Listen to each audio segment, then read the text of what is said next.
to the Leader's Tool Chest. My name is Keith Koger. Today we want to talk about an absolutely amazing book. It is Steve Jobs by Walter Isaacson. I know this is a little bit older book, but man, this book just absolutely rings true to me today.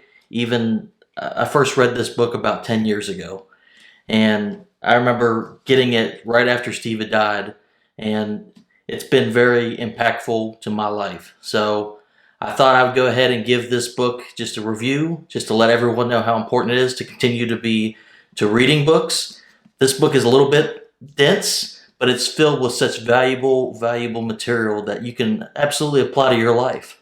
I want to thank E-Man Jam for his lithophane of Steve Jobs. I've got it here, but you saw it in the intro. It is absolutely fantastic.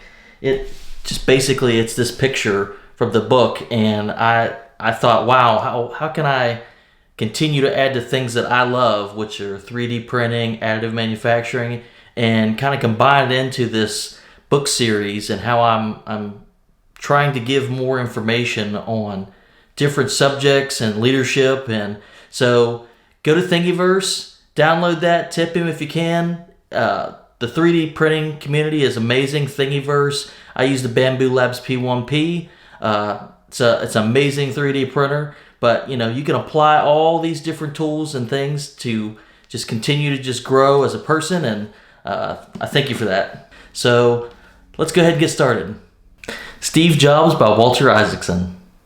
This book is 571 pages and broken down into 42 chapters. Steve Jobs is credited for the Macintosh, the iPod, the iPhone, and the iPad. The reason that I've picked this book is I really want to break down the leadership aspects of just... Steve was an absolutely fantastic learner, which is really the reason he was so successful in his life. He continued to take, every time he would run into an obstacle, he would be able to categorize it and learn from it. And we'll get into the story here soon, but I just want everyone to understand that he was such a profound person in how he would identify after he had made a mistake, and what would lead up to him correcting these mistakes. But we'll go ahead and we'll get into the story.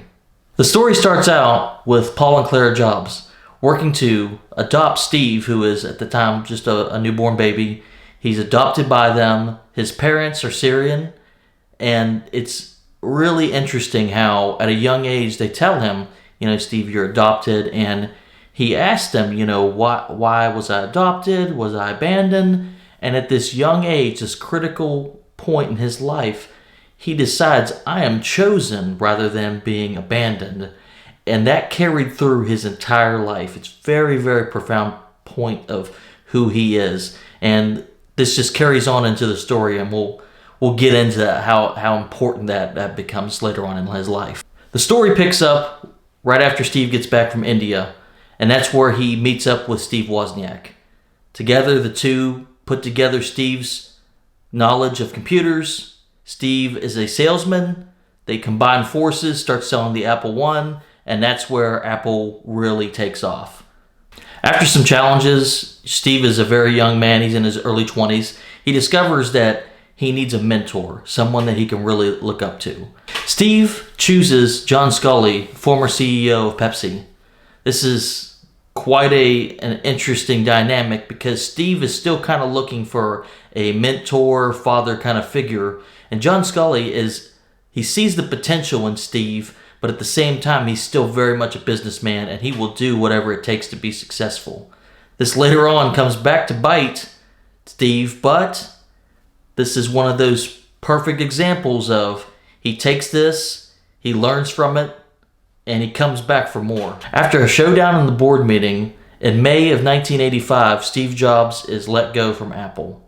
This is a huge blow to him. Up until this point, he has been the chosen one, the prodigal son, and now he's been cast out of the company he helped found. So this is a great point where he could just go off and just do nothing, or he kind of leans into what's next. So this is where the next company kind of begins to unfold, and Steve finds these new intricate points, and this is kind of his exodus journey into who he's going to be as a leader and who he's going to be as a new kind of a man. This is a really interesting portion of his life. During Steve's exodus, he also picks up Pixar, which, and when you look at it, you say, wow, that's kind of weird. I know he's into computers, but does he really care about digital animation? And he picked up this little company that had just kind of come out of nowhere. He lifts them up, he finds funding, he makes sure it happens, he helps them fund their first movie, which is Toy Story. It becomes a critical success. Eventually, it leads to Disney acquiring Pixar and becoming a multi-billion-dollar deal, and just continuing to just build that relationship with Disney and Apple. And that never would have happened if Steve hadn't been kicked out of Apple. It really just shows that there's no such thing as bad. Like, you have things happen in your life. Steve took a bad situation. He made the best of it, and this is where we're coming to kind of the one of the highlights of the story of when the man comes back in town. During Steve's exodus, he discovers he has a sister, which leads him down this rabbit hole of discovering who he is. So he goes and he finds he has a birth mother and a birth father. Doesn't really want anything to do with his father, but in that there's an amazing story. They find this man and they start asking him questions about what had you done in your life, where have you been, and he goes back and he says he was a restaurant owner, and he was really just all about this is who I was at this point in my life. And one of the crowning moments of my life was Steve Jobs came to my restaurant, and I was this guy, and I got to meet him, and he was such a gentleman and a great. Steve had met his dad, and that just floored me. I really love that story because it shows that he had gone out and done all these amazing things, and he even showed his father, who had abandoned him as a child, look what I've done, Dad. And I don't know to this day if he still knows or not, but I'd like to think he does. And that is just an amazing story within itself. But this is still just the beginning. Steve hasn't even done anything just yet, so hold on for that. Stability continued to grow for Steve as he met Lauren Powell. She brought back Lisa into his life, his estranged daughter, who is now an integral part of his family. He had 2 additional daughters, and he has a son with Lauren Powell. And that really is one of the foundational things that was kind of the piece missing his family life. And we'll see as he moves on forward how important that becomes. In 1997, Steve Jobs, the prodigal son, returns to Apple. Next was purchased by Apple, and with that, he became the CEO again. He immediately cleaned house, threw out all the previous products, started from scratch, and started the Think Different campaign. He really understood how to gain quick value, get buy-in from all of his people, and he used all the experiences just to drive innovation quickly. After coming back to Apple, Steve was able to quickly identify Johnny Ive as having an eye for aesthetics, and with that, he brought on Tim Cook, who is, he got his own book. Oh, and by the way, he's also the new CEO. Anyway, so with that, we'll get into why that was such an important, powerful move. If Steve had a true genius, which I don't think anyone doubts that, it was in how he identified talent and how he would put the right teams together and motivate them. Just the way he is just driven and motivated, aesthetics, driving people to be absolute perfectionists and detail-oriented. It's something that it feels like lately, especially in the last couple years, a lot of those attributes have kind of gone away to the wayside. Not at Apple, but at other companies. And I see we have an opportunity here to take a harder look and say, wow, we could really just build better products. People are willing to pay more money for good products. So just kind of understanding the way he looked at things is he took things that everyone else did and he gave it value. And that you can apply that to leadership, sales, whatever you want. So with that, take a hard look at this book because it really is worth understanding every time, especially with his father. His father taught him, Paul Jobs, not his birth father, taught him painting the back of the fence was just as important as painting the front of the fence. You may not see it, but you know what's there. He has applied that to every portion of his life and in everything that he did. So I really appreciated those kind of facts and details. And that really is kind of the whole point of this book. It's very detail oriented. It's very specific on these relationship and details and how each one of these relationship kind of experience he had shapes him and grows him into the leader he ends up becoming. And Apple is all the better for it. Even to this day, while he's gone, it's still an amazing company that's worth, borderline $3 trillion. That is just astounding to me. But that was because he set all the pieces in place and he continued to drive innovations in manufacturing, in design, aesthetics, and that's why Apple was just really one of the top contenders for one of the greatest businesses of all time. The ending of this book is absolutely profound. It doesn't just stop with him passing away. That was on October 5th, 2011.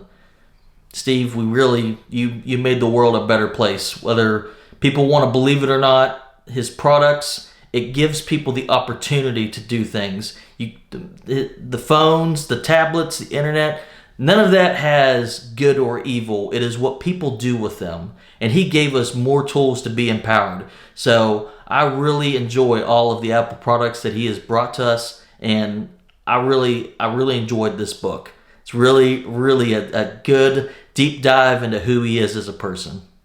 The pros of this book are, it is very historically accurate. It's very, very specific. Walter Isaacson was able to get a lot from the first person and able to interview all these key members of people that Steve had worked with. It's really, really important that he was able to get those stories and really put them together while Steve was still alive. Those are all great aspects.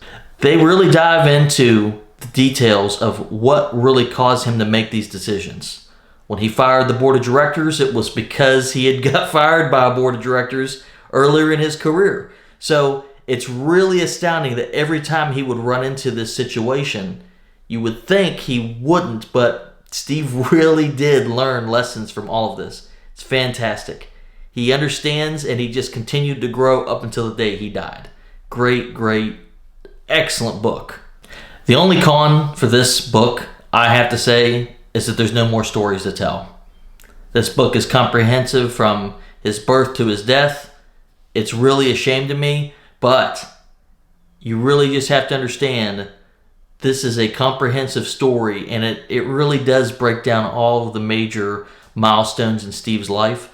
And like I said, if you've seen the movies, you've seen all these other things, you've read other books, this is a comprehensive book that breaks down all of that. It really is a great telling. Walter Isaacson, this is really your best book you've probably ever written.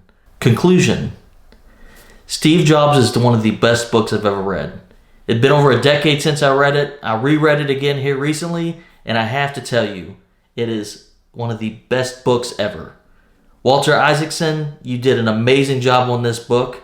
And I want everyone, if you have the opportunity, the time, if you can't, go get the audiobooks. They're available on Amazon. I mean, there's no reason you can't hear these stories. I encourage everyone to read because I really enjoy reading, and I feel like it really just becomes more impactful. And when you take the time and you set aside the time to read, it activates portions of your brain that you normally wouldn't be able to access, and that's important to me. I feel like it's helped me grow as a leader. I really enjoy taking the time and prioritizing reading and learning because it just shows that it's important to me. One more thing. I really want to thank everyone for the growth that we've been seeing here recently. The Leaders Tool Chest we're just getting started. I'm slowly but surely getting more equipment. I'm very excited about 2024. I really want to encourage everyone to read, but if you absolutely have to, there's the audiobooks that are available. I'm looking for more tools and more books to review. So if you've got any that you think you might want to read, I will take the time to read it and review it for you. Let me know. I'm excited to give everyone some more information to continue to learn and grow. My name's Keith Koger here at the Lear's Tool Chest. I hope you have a wonderful day. Thank you.